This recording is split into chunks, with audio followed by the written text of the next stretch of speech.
ఆ యొక్క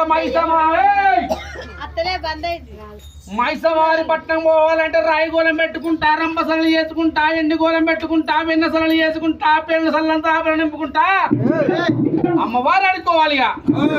అప్పుడు అమ్మవారు ఏం చెప్తుంది? పొద్దున్నే స్నానాలు చేసుకుంటా అక్కడ చాలా రేపంటారా తల్లి దేవులమ్మ